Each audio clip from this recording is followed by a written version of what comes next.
Hey everyone, welcome back to another episode of my channel. I would like to introduce you all to my guest today, Angelina Gualdoni. She's a professor at the School of the Museum of Fine Arts at Tufts University, where she currently teaches painting and drawing. Apart from teaching, her works have also been exhibited in shows all across the States and also in the Netherlands. So thank you so much for joining me today. It's a real honor to be here with you. So I know I just said a little bit about you, but could you introduce yourself? Sure. My name's Angelina. I was born in San Francisco, California, raised in St. Louis. I've also lived in Baltimore, Chicago, and my current home is New York City. I've been teaching at Tufts for 14 years now, but maintain my studio practice in East Brooklyn in New York, and I show regularly with Asya Geisberg Gallery. Mm-hmm. And I looked through some of your works, and one thing I've noticed in all your biography is that you call your method staining and dyeing. Mm-hmm. Can you just explain what kind of experimenting and inspirations led you to your current style and method? Oh, absolutely. That really goes back to my experience in grad school, when I was interested in working with both very geometric and strict kind of lines and angles, but also a kind of gestural mark. And I was finding ways to combine these two languages, but often I found that I would control my composition so much that I would have no room to feel like I could make a gestural mark freely. I felt very inhibited, and I wasn't having a whole lot of fun. Mm-hmm. And the way that I would set those paintings up is I would decide the structure first, and then I would give myself a very tiny little space to play. Mm-hmm. And I was like, well, that's not fun. That's not enough fun for me. This is inhibiting. So then I switched the process, where I was like, what if I just make the mess first and then put the straight clean marks on top of it? So that's when I started staining my paintings. And so what that means is I stretch raw canvas over stretcher bars. I don't prime my surface with gesso. I use thin acrylic paints to wet and dye and stain the surface. And then I build paintings out from there with more opaque acrylic paints and then eventually oil. Mm-hmm. And what do you think your next step in experimentation would be if you had to go further and extend? Oh, well, I've been doing this dyeing and staining, really staining for a little more than 20 years now. Mm-hmm. Recently, I found a new type of paper that I've been working on that has a very different surface than the canvas does. Canvas, you can see the threads, you feel the texture of it, you see the way that the paint settles into the crevices and collects around the edges. The paper is totally smooth, and it tracks brush strokes, so I can really kind of skate across the surface. It still absorbs color really beautifully, but it has a very brilliant white surface, and I'm used to working on a surface that's a little bit closer to this color. Mm-hmm. So I have a whole new world of color to explore and mark making. And so I'm kind of in the middle of figuring out if I actually want to make a full transition to this different kind of surface, which will look very, very different, I think. I see. Well, I'm looking forward to possibly a new show with this kind of style. Yes. And the next question I have for you is, I see that your art is often connected to nature. Yes. And when I read the descriptions, I realize that you have a very in-depth knowledge of botany and plant science. So does that come from a personal interest? Thank you for the compliment. I wouldn't say I have a super in-depth knowledge base. It really comes from out of a practice of foraging and looking for mushrooms mostly. My father is a mushroom forager. I didn't learn from him, but I saw that it was possible. I started looking for mushrooms myself in 2015 and joined the New York Mycological Society, which helped me learn a lot about the field. But when you're out looking for mushrooms, often they aren't there. And so then you're looking at plants. And I just started thinking about what plant is this? Is it native to this ecosystem, or has it traveled with other people?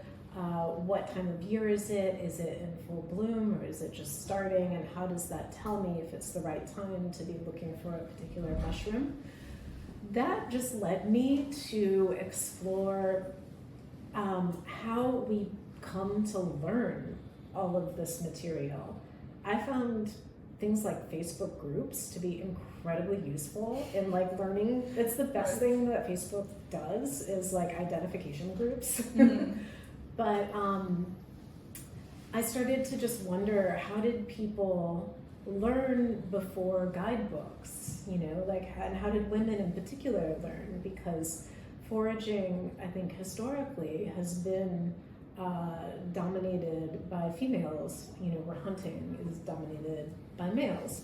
And so how did women learn? And they learned from each other. This was not a knowledge that was recorded, and if it was women were kind of didn't have access to it. So I'm interested both in ecology, botany, identification, but also just how people learn and how people learn when they don't have access to educational institutions. Right, so you're really looking beyond just foraging, just the act of foraging. Yeah. It's really interesting. Yeah. And the next question I have for you is, when I first read your biography on Tufts website, what really stood out to me was you opened a gallery, you founded a gallery with 11 other artists named Regina Rex. And actually I have this picture to show you that I found from the Office magazine. Oh yes, that's when we moved to the Lower East Side. Yeah. I really want to ask, apparently you're one of the main goals your gallery had was not only to connect to dealers, but also to really build the community of artists. Yes. Can you explain a bit about, you know, the origins of this gallery and your experience working there? Yeah, absolutely. I went to graduate school in Chicago, at the University of Illinois at Chicago, and I am very pleased with the education I received there, but I didn't feel that I made as many friend connections in my year as I had wanted to. And what's interesting is all of those friends, all the people who eventually became my friends had just gone to school like 2 years after I did, but I knew them through a network, and a lot of us ended up in New York at the same time. So these are people that I knew to say hi to or talk to at a party, but not very, very well. Some of these people moved into my studio building in 2010. And at the time, the economy was still depressed after kind of the economic fallout of 2008. And real estate was actually affordable for just like a minute in New York. And so they took on a very large space, and they built out 2 studios, but they had a 3rd space, and they were trying to decide whether to make that a 3rd studio or an exhibition space. And they started just asking people, would you be interested in participating in an artist-run exhibition space? And I said yes. And so it turned out 12 of us stayed around, and through some luck, you know, and happenstance, we brought a bunch of different skills sets. So we had 2 really amazing carpenters who would build pedestals and rig the lights for us. We had 1 or 2 really skilled writers. We had 1 web person. We had a couple of incredible networkers. And we had people who would just show up for gallery hours, you know. So between the 12 of us, the cost was evenly distributed, and it was very affordable. And we kind of knew who would get what job based on our skill set. And we decided by about the 3rd or 4th show not to show our own work, because in the neighborhood, Bushwick at the time, there were a lot of other artist-run spaces, but they served to really just promote their own work. And we felt like we were interested in exploring some of our artistic ideas, but through curation, and we wanted to be taken more seriously. So we outfitted the space very cleanly, very crisply. We decided not to show our own work and only show other people's work. And we put together some really interesting and unusual shows, particularly shows that paired emerging artists with artists in their 50s, 60s, and 70s. So you'd have an intergenerational dialogue going on with some connection points. Mm-hmm. And it worked. People really loved the shows that we put on. Our openings were really well attended. I met so many people through studio visits and through networking, and it really showed me the kind of power of artist-run spaces, because it gave us the ability to say, pay attention to this. You know, it was just like, this is what we think is important. This is what we think is interesting. And we got press for our artists. Other galleries started picking up people that we showed. Like, we were a solid platform. Mm-hmm. So. And what do you think is your main takeaway from working with other artists and discovering new artists?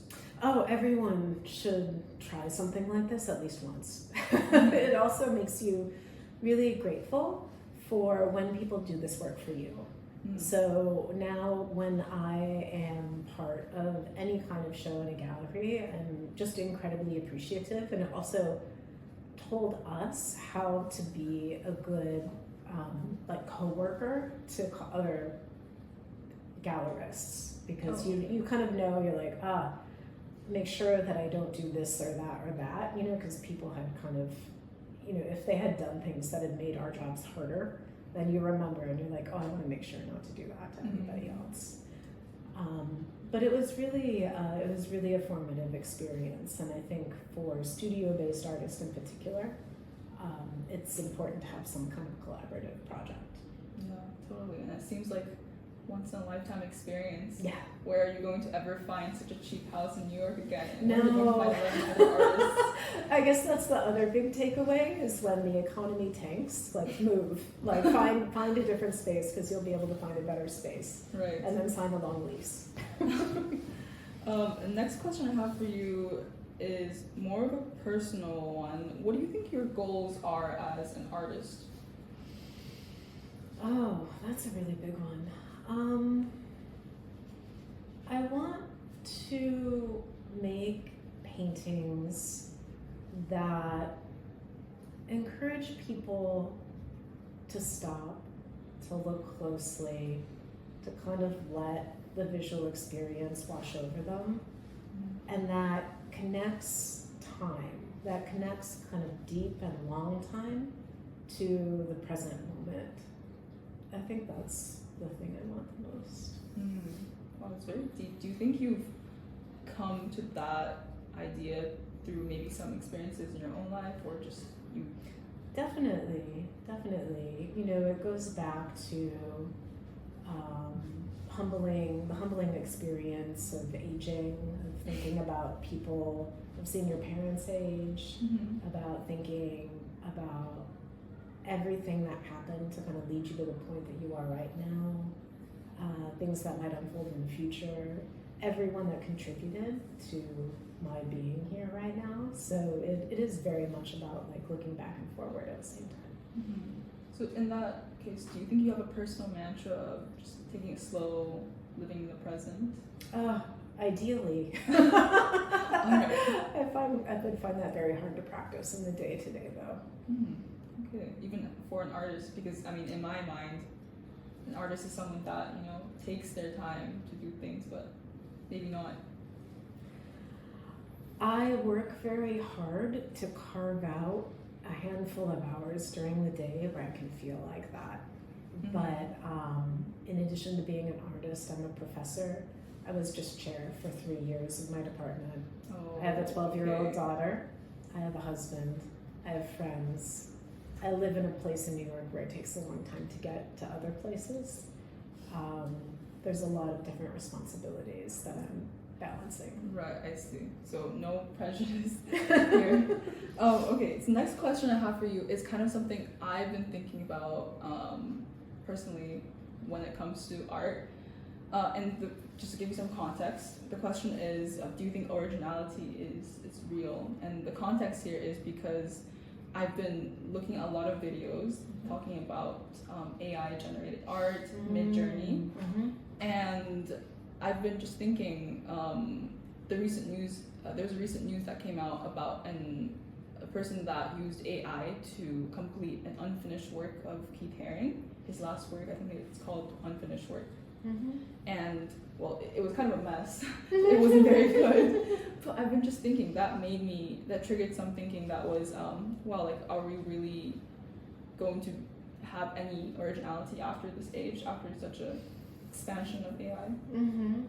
Oh, there's so many different ways to approach this idea of originality, because it's a relatively recent idea in art compared to the entire history of art. But as for your question as kind of the impact of AI on contemporary work, I think that I have seen AI generate genuinely idiosyncratic images. A colleague of mine who knows far more about it than I do, and who has a strong grasp of art history, was able to feed DALL-E some prompts that generated some genuinely compelling, weird, and idiosyncratic images, and that scared me. I was like, whoa, like these are good and these are unusual. Like, and I prize idiosyncrasy. That's one of the things that I think it's important. I don't use the word originality because I think that we are all absorbing the images of the past and all the images around us, and so to think that we could be independent of the sea of images that have been created before us or contemporary is a fallacy. We're all kind of flowing in the same water and, absorbing these images. But what those images lack is an intentionality and a lived experience. And for me, that connecting with that is what makes art interesting and fun, and what excites me about seeing like very old artwork, back to cave painting, is the idea that someone put their hand up and said, I was here, and that to me, that kind of declarative statement, I just, the AI images, they still live on a screen, they still live digitally. And for me, that kind of connection, just isn't present with it. And talking about the hand, I saw a very interesting post on the internet the other day that said, how a lot of these AI-generated machines have trouble making hands and images. Either there's too many fingers or there's not enough fingers. And they said, isn't that funny? Because some of the oldest art we have in history are images of hands. Yeah. Interesting. Okay, next question for you, we're kind of going to wrap up soon, is why do you think art is still an important field for people to pursue in modern society, especially for Gen Z, the younger people? Art is a language and a tool of declaring your being on earth, like music, like writing, like any other thing that we use to talk about what it feels like to live right now. I don't understand how it could really be any other way. It feels like beyond just the declarative, I'm here, I've experienced, I've felt. It's a way of understanding the visual world around you. It's the pathway to media literacy, to understanding any kind of signage, pictograms, advertising. Like, studying art helps you understand all of that too, where it comes from. It's very encompassing, and maybe if we understand art, we understand humanity. It helps. Yeah. It's very deep. Okay, last question. So I always ask this question to my guests on my channel, and the question is, if you had to give your best piece of advice to Gen Z, so that's my generation, what would you say? Sorry, I know it's a very, very hard question to answer.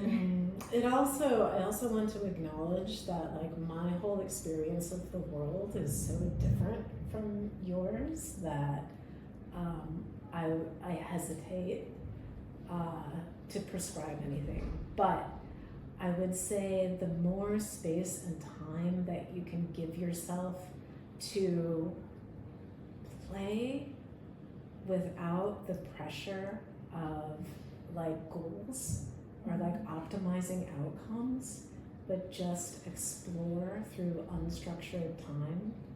Like, I think that, and that comes from a real 90s perspective, obviously.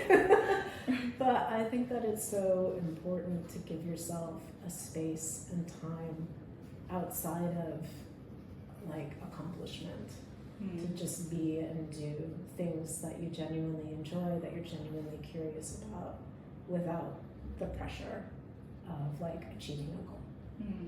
Right, and I think that's especially relevant to Gen Z because we're probably the generation that's most caught up in trying to achieve something, trying to chase after success these days. Yeah, and I hope everyone maybe can find some peace in themselves. Yeah.